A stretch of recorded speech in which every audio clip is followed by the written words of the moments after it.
आइए आज पिक्कू की दुनिया की एक बहुत ही दिलचस्प लोक कहानी को समझते हैं।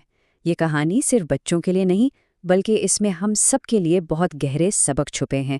जैसे कि जब इंसान मजबूर होता है तो वो क्या कुछ कर गुजरता है, मोहब्बत की असल कीमत क्या है और हमारे फैसले हमें कहाँ ले जा सकते हैं। तो कहानी शुरू होती है एक छोटे से गांव सुरमगढ़ से। जरा तसव्वुर कीजिए, ऊंचे ऊंचे पहाड़ हैं, वादियां बादलों में छुपी हुई हैं, और इन सब के बीच में ये अलग थलग सा गांव बसा है। ये माहौल ही कहानी को एक पुरस्कार रंग देता है, जहां कुछ भी मुमकिन लगता है। और इसी गांव में हमारी कहानी का मरकजी किरदार रहता है भोलू। भोलू एक खिलौना बनाने वाला है। भोलू की दुनिया बहुत छोटी सी थी। उसके दो बच्चे थे, 8 साल का रोहन और 5 साल की लीला। बीवी के गुजर जाने के बाद वो अकेला ही इन दोनों को पाल रहा था। उसके हाथों में तो जैसे जादू था।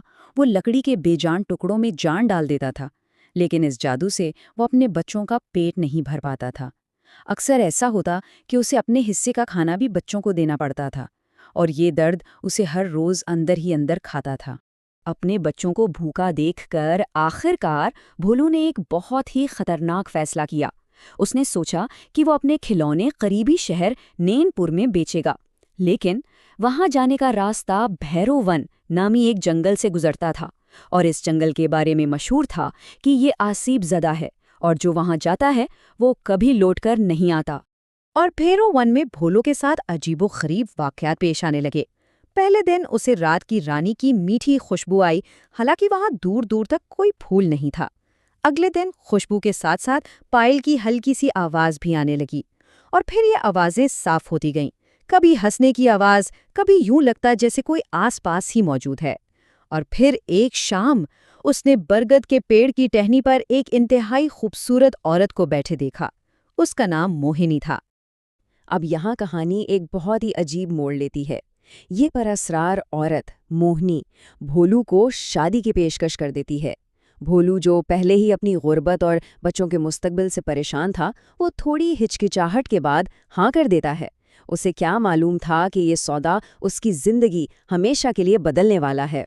मोहिनी के आते ही भोलू की दुनिया तो जैसे बिल्कुल ही बदल गई।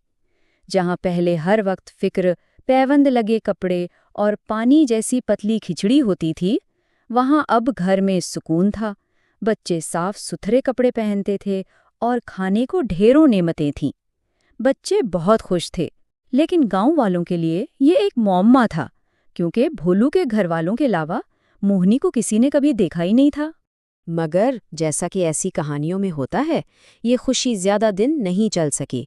गांव में तरह तरह की बातें होने लगी, और फिर एक पड़ोसन की ताक झांक ने एक ऐसे खौफनाक राज से पर्दा उठाया जिसने सबको हिला के रख दिया। हुआ यूं कि एक पड़ोसन धनु ने भोलू के आंगन में झांककर कुछ ऐसा देख लिया कि उसके तो होश ही उड़ गए। उसने देखा कि मोहिनी के पैर उल्टे हैं, एड़ी आगे की तरफ और पंजे पीछे की तरफ। ये तो चुड़ैल की सबसे बड़ी निशानी थी। बस फिर क्या था, ये खबर पूरे गांव में जंगल की आग की तरह फैल गई, और भोलू की हंसती बसती दुनिया पर एक बार फिर खौफ के बादल छा गए।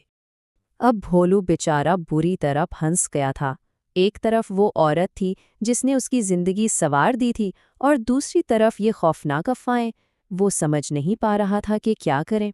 आखिरकार वो गांव के एक समझदार और पुराने पंडित शिवदत्त के पास पहुंचा, ये जानने के लिए कि सच क्या है।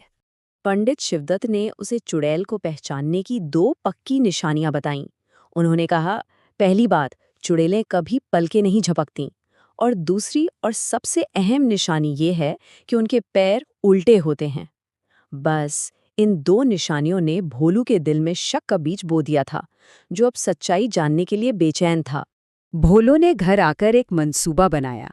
उसने मोहिनी को तोहफे में खूबसूरत पायलें दी। जैसे ही मोहिनी ने पायल पहनने के लिए अपना लंबा लहंगा थोड़ा सा ऊपर उठाया, भोलू की नजरें उसके पैरों पर जम गईं और उसका दिल डूब गया। उसका सबसे बड़ा डर सच साबित हो चुका था। अब भोलू के अंदर एक बहुत बड़ी तब्दीली आती है। सच जानने के बाद इसका खौफ आहिस्ता आहिस्ता लालच में बदलने लगा। उसे ये आराम, ये खुशहाली खोने का डर सताने लगा जो मोहिनी की वजह से उसे मिली थी। पंडित ने उसे एक और राज की बात बताई थी, जीवन कैश के बारे में। ये बालों की एक खास लट होती है जिसमें चुड़ैल की सारी ताकत और उसकी जान छुपी होती है। अगर कोई उस लट को काट कर अपने पास रख ले तो वो चुड़ैल हमेशा के लिए उसकी गुलाम बन जाती है। ये जानकारी भोलू के लिए एक बहुत बड़ा इम्तिहान थी। और भोलू ने धोखे का रास्ता चुना। एक रात जब मोहिनी सो रही थी, उसने चुपके से उसके जीवन केस काट लिए। एक पल के लिए मोहिनी अपने असली खौफनाक रूप में आई, लेकिन फिर वो बेबस होकर भोलू के काबू में आ गई। भोलू ने मोहब्बत और एतमाद का गला घोंटकर ताकत को चुन लिया था। सालों बीत गए, भोलू बहुत अमीर हो गया, लेकिन अंदर से बिल्कुल खोखला और तन्हा था। फिर एक दिन उसका बेटा रोहन खेलते खेलते एक पुराने मिट्टी के बर्तन तक पहुंच गया जिसमें भोलू ने वो बाल छुपा रखे थे। और यहीं से कहानी अपने अंजाम की तरफ बढ़ती है। जैसे ही मोहिनी को अपने बाल वापस मिले वो आजाद हो गई, लेकिन उसने बदला नहीं लिया। उसने जाते हुए जो कहा वो भोलू के दिल पर हमेशा के लिए एक बोझ बन गया। उसने कहा, डरो मत, मैं तुम्हें इतना कुछ देकर जाऊंगी कि तुम्हारी 7 नस्लें भी आराम से खाएंगी, क्योंकि मैंने तुमसे सच्ची मोहब्बत की थी। तो आखिर में भोलू के पास क्या बचा? आइए देखते हैं उसने क्या पाया और क्या खोया। उसे सोने के सिक्के मिले, कीमती पत्थर मिले, एक बहुत बड़ा घर मिला, लेकिन उसने खो दी सच्ची मोहब्बत, अपने गांव वालों का साथ और सबसे बढ़कर अपने दिल का सुकून। वो अमीर तो हो गया, लेकिन दुनिया में बिल्कुल अकेला रह गया। और ये कहानी हमें एक बहुत अहम सवाल पर लाकर छोड़ देती है। भोलू की कहानी हमें ये सिखाती है कि ज़िंदगी में कुछ चीज़ें अनमोल होती हैं। क्या दौलत, चाहे वो कितनी ही ज़्यादा क्यों ना हो, वाकई तन्हाई की कीमत अदा कर सकती है? इसका जवाब शायद हम सबको अपने अंदर तलाश करना है।